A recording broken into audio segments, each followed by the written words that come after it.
So welcome back guys, like me enemy. So guys, ये BTTH का episode number 67 का part 1 का novel explain होने वाला है। और गाइस, वीडियो स्टार्ट करने से पहले आपसे एक रिक्वेस्ट है कि गाइस यार इस चैनल को भी सब्सक्राइब कर लिया करो और इस वीडियो को भी लाइक कर दो। तो चलिए दोस्तों, अब हम आते हैं सीधे वीडियो की ओर। तो जैसा कि आपको तो पता ही है कि मैजिकल बीस्ट माउंटेन रेंज में बहुत सारे स्ट्रॉन्ग बीस्ट ने अपनी टीम बना ली थी और फिर वो क्वीन मेड्यूसा और जिया को पीलना चाहते थे। अब दोस्तों, अगले दिन क्वीन मेडुसा और जियन फिर से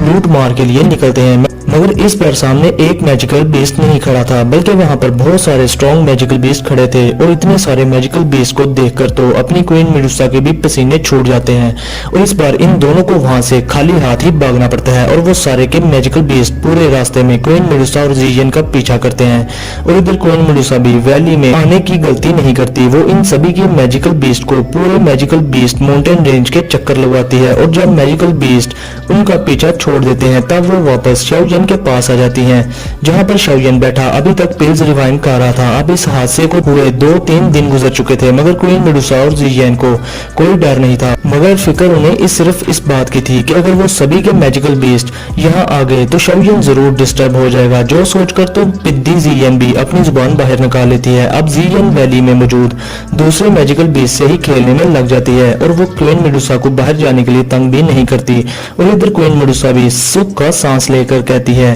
कि अगर कुछ ऐसा वैसा हो जाता तो शाओयन ने भी गुस्से से पागल हो जाना था। अब इधर कुछ दिनों के बाद जियन की हालत खराब होने लगती है, क्योंकि उसने बहुत सारे मेडिसिनल इंग्रेडिएंट्स चोरी करके जो खा लिए थे और उसकी पावर की वजह से उसका स्किन का कलर भी रेड होने लगता है, जो देखकर क्वीन मेडुसा भी परेशान हो जाती है। अब इससे पहले वो शाओयन को बुलाती जियन डीप स्लीप में चली जाती है और उसकी बॉडी के इर्द गिर्द एक पर्पल कलर का कोकोन बन जाता है, जो जियन की बॉडी को कवर कर लेता है। जो देखकर क्वीन मेडुसा भी समझ जाती है कि ये लड़की लगता है कि ये अपना लेवल ब्रेक थ्रू करने के बहुत ज्यादा करीब है, क्योंकि अभी के लिए इस एनिमे से सारी एनर्जी वो कोकोन ही बहुत तेजी से एब्जॉर्ब कर रहा था। अब क्वीन मेडुसा एक चट्टान पर बैठकर पहले तो उस कोकोन को देखती रहती है, मगर फिर वो उस केव को देखती है जिसमें शाओयन पूरे 1 मंथ से पिल्स रिफाइन कर रहा था। अब एक तरफ जियन को भी उस कोकोन में 3 दिन हो गए थे और दूसरी तरफ शाओयन भी पिल रिफाइन करने में बिजी था। अब इधर अकेली क्वीन मेडुसा बहुत ज्यादा बोर होने लग गई थी, मगर वो जियन को और शाओयन को इस हालत में छोड़कर कहीं भी जा नहीं सकती थी, इसलिए वो दिन रात वहां पर पहरा देती है। अब दोस्तों, 5 दिनों बाद उस केव में जहां शाओयन पिल बना रहा था एक बहुत बड़ा एक्सप्लोजन होता है, जो देखकर क्वीन मेडुसा भी उस तरफ देखने लगती है। और फिर हम देखते हैं शाओयन को, जिसकी हालत बहुत ज्यादा पतली हुई थी और उसके कपड़े भी फट चुके थे। और अपने फटे कपड़े देखकर शाओयन सोचता है कि माइटी हुआंग पिल की मेडिसिनल पावर बहुत ही ज्यादा स्ट्रॉन्ग थी। दरअसल दोस्तों, शाओयन ने 3 दिन पहले ही 3 माइटी हुआंग पिल्स रिफाइन कर ली थी, मगर इसके पास मेडिसिनल इंग्रेडिएंट्स का एक पेयर अभी भी बचा था। और फिर शाओयन ने सोचा तो चलो मैं इस पेयर से अपने लिए भी एक माइटी हुआंग पिल बना लेता हूँ। जब मैं 2 होंग लेवल पर पहुंच जाऊंगा तो ये फ्यूचर में मेरे काम आएगी। मगर अपने लिए माइटी हुआंग पिल बनाते बनाते शाओयन ने सारे काम का सत्यानाश ही कर दिया था और एक बड़ा एक्सप्लोजन कर दिया था और अपने सारे कपड़े फड़वा कर केव से बाहर आ गया था। ये तो शुक्र था कि अभी के लिए उसके पास हेवनली रैंकिंग का फरनाज था, वरना तो शाओयन सीरियसली इंजर्ड भी हो जाता। अब शाओयन अपने सामने पर्पल कोकोन को देखकर हैरान होकर क्वीन मेडुसा से पूछता है कि ये क्या है,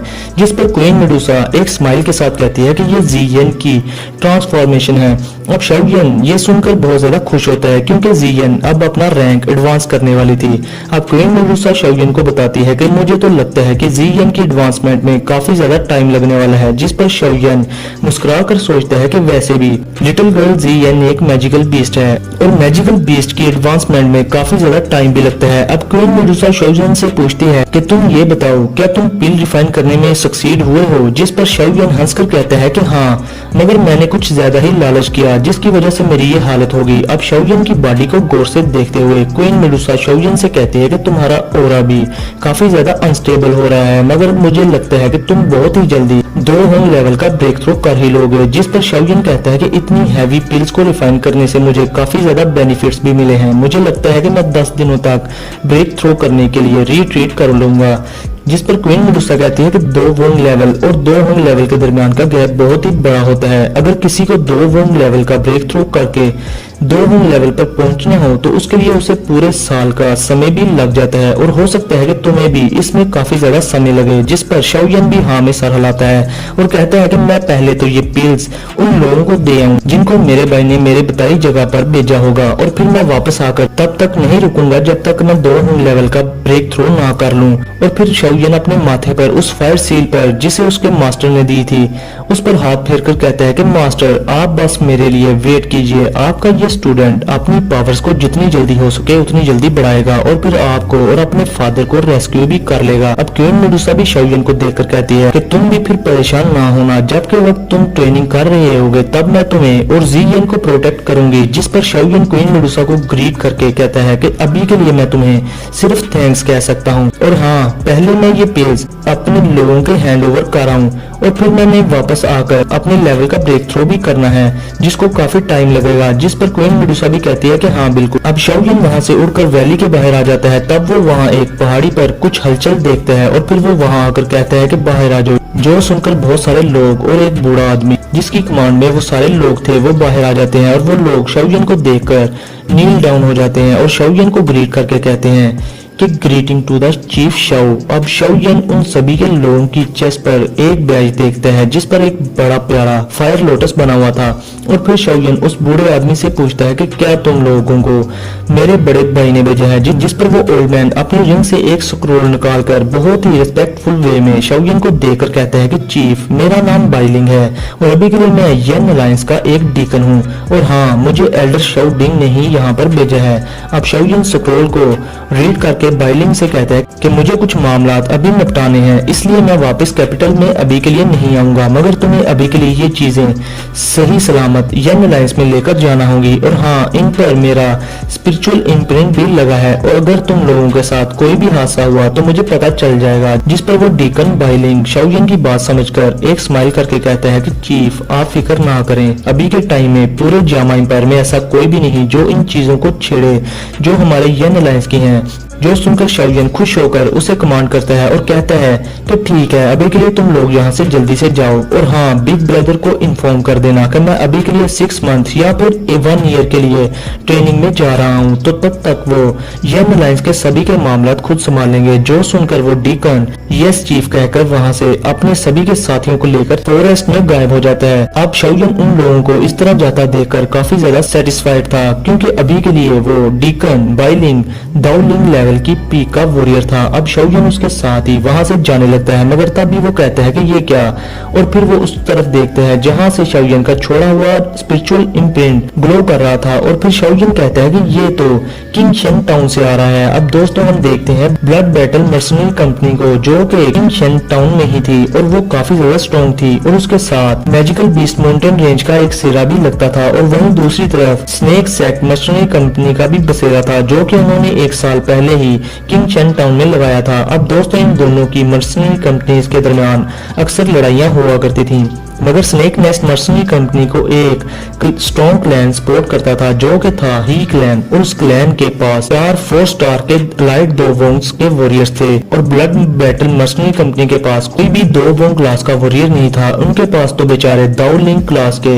ही वॉरियर थे और ब्लड बैटल मर्सनरी कंपनी का लीडर जो कि अंकल का गैंग थे वो दाओलिंग लेवल के 7 स्टार पर थे और स्नेक नेस्ट मर्सनरी कंपनी का लीडर दाओलिंग के 9 स्टार पर था। मगर ही क्लैन की हेल्प की वजह से स्नेक नेस्ट मर्सनरी कंपनी ही अक्सर फाइट में ब्लड बैटल मर्सनरी कंपनी से जीती आ रही थी और अगर अभी के लिए ही क्लैन का एक भी 2 वोंग क्लास का वॉरियर वहां आ जाए तो पूरी ब्लड बैटल मर्सनरी कंपनी तबाह हो सकती थी। और पिछली बार जब शाओयन अंकल का गैंग और उनकी छोटी बेटी लिंगर से मिला था तब के वक्त उनकी ब्लड बैटल मर्सनरी कंपनी खत्म होने ही वाली थी और स्नेक नेस्ट मर्सनरी कंपनी के लीडर ने सिर्फ 2 एक्सपर्ट्स ही क्लैन से मंगवाए थे जो कि दाओलिंग के 6 स्टार पर थे और जो अंकल का गैंग को हराने वाले थे। मगर तब के वक्त शाओयन ने वहां आकर अंकल का गैंग को उनसे बचा लिया था क्योंकि वो उनसे पहले भी मिल चुका था और तो शाओयन ने तब के वक्त अंकल कागैंग को फायर लोटस की 5 छोटी छोटी बॉटल्स भी दी थी, जो के बाद में उन्होंने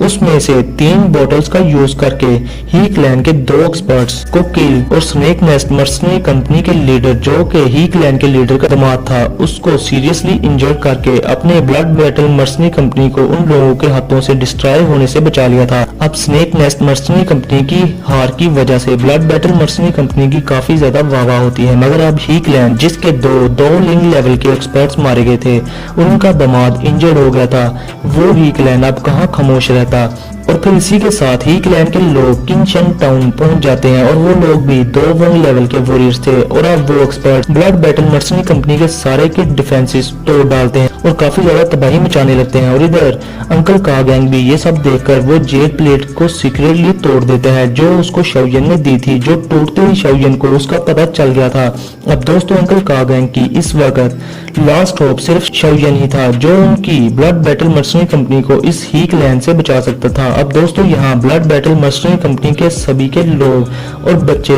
इतने डर चुके थे कि वो ही क्लैन के एक्सपर्ट्स के डर से चूं की आवाज भी नहीं निकालते, क्योंकि ही क्लैन के एक्सपर्ट्स ने ऑलरेडी ही उनके बहुत सारे लोगों और बच्चों के सर धड़ से उतार दिए थे। अब इस वक्त उस ग्राउंड में एक ओल्ड मैन अपीयर होता है, जो कि एक 2 वोंग क्लास का वॉरियर था, और वो एक चेयर पर बैठ जाता है और उसके हाथ में वही शाओयन की अंकल कागैंग को दी हुई फायर लोटस की बोतल थी। और फिर वो उस बोतल को देखकर कहता है कि क्या तुमने इस बोतल की हेल्प से ही मेरे सन इन लॉ को सीरियसली इंजर्ड किया था और मेरे ही क्लैन के 2 एक्सपर्ट्स को किल भी। जिस पर अंकल कागैंग आगे बढ़कर कहता है कि जो भी किया वो मैंने किया, इसलिए तुम मेरे साथ जो चाहो कर लो, मगर यहाँ बच्चों और औरतों को जिंदा छोड़ दो, इन्हें इन मामलात का जरा भी नहीं पता। अब दोस्तों अंकल कागैंग के पीछे एक बूढ़ा आदमी भी खड़ा था, जो कि अंकल कागैंग का ही साथी था, जिसकी हालत अभी के लिए काफी ज्यादा खराब थी। और लिंगर उसके पास रोते हुए आकर कहती है कि अंकल क्या आप ठीक हैं? जिस पर उसका अंकल, जो कि दाओलिंग क्लास का वॉरियर था, वो बड़ी मुश्किल से कह पाता है कि भले मैं ठीक हूँ, मगर थोड़ी देर के बाद मैं इन लोगों के हाथों मारा ही जाऊंगा।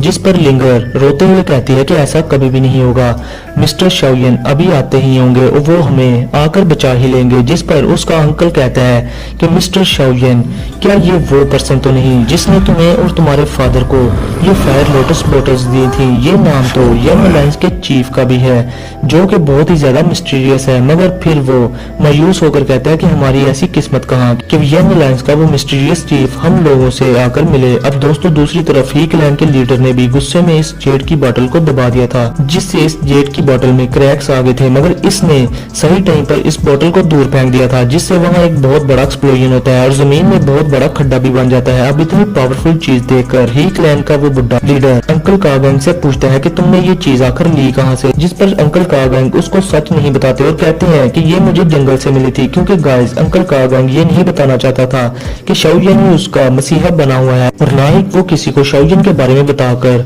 शाओयन को किसी ट्रबल में डालना चाहता था। अब इसके साथ ही क्लैन का हेड अंकल कागैंग पर एक हैवी ब्लो कर देता है, जिससे अंकल कागैंग खून की उल्टियां करते हुए दूर जाकर गिरते हैं। अब ही क्लैन का लीडर फिर से पूछता है कि मैं तुम्हें एक और मौका दे रहा हूं, तुम मुझे उस चीज के बारे में बताओ तो मैं तुम्हें छोड़ दूंगा। जिस पर अंकल कागैंग जमीन पर लेटे लेटे बड़ी मुश्किल से बोलते हैं कि मैंने तुम्हें बता दिया कि मुझे ये चीज जंगल से मिली थी। जिस पर ही क्लैन का लीडर अंकल कागैंग के पास पहुंचकर अपनी पूरी फोर्स के साथ अपना पांव अंकल कागैंग के मुंह पर मारने लगता है, जो कि अगर अंकल कागैंग को लगता तो उनका मुंह वाटरमेलन की तरह फट जाता। अब दोस्तों अंकल कागैंग की इस हालत देखकर ब्लड बैटल मर्सनरी कंपनीज के बच्चे और औरतें सभी लोग रोने लगते हैं, मगर तब भी कहीं से एक आवाज आती है, जिसकी वजह से ही क्लैन का लीडर रुक जाता है और वो इधर उधर देखकर कहता है कि कौन है आप? जो कोई भी हैं, आप मेरे ही क्लैन के मामला से दूर हैं। अब दोस्तों ही क्लैन के लीडर की इस बात से भी फट रही थी कि वो 2 वंग लेवल का वॉरियर होने के बावजूद भी उस पर्सन को जो बोल रहा था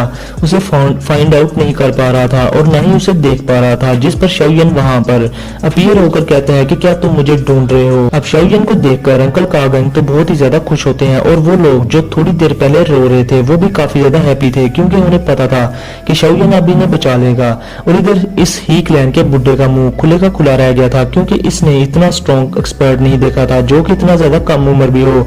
तो दोस्तों आगे शाओलिन इस बुड्ढे के साथ क्या करेगा ये मैं कल बताऊंगा। तो आज का हमारा ये एपिसोड यहीं पर होता है खत्म। तो गाइस वीडियो को लाजमी लाइक किया करो और चैनल को सब्सक्राइब भी। तो फिर मिलते हैं आप लोगों से नेक्स्ट वीडियो में, तब तक के लिए अपना और अपने प्यारों का बहुत सारा ख्याल रखें।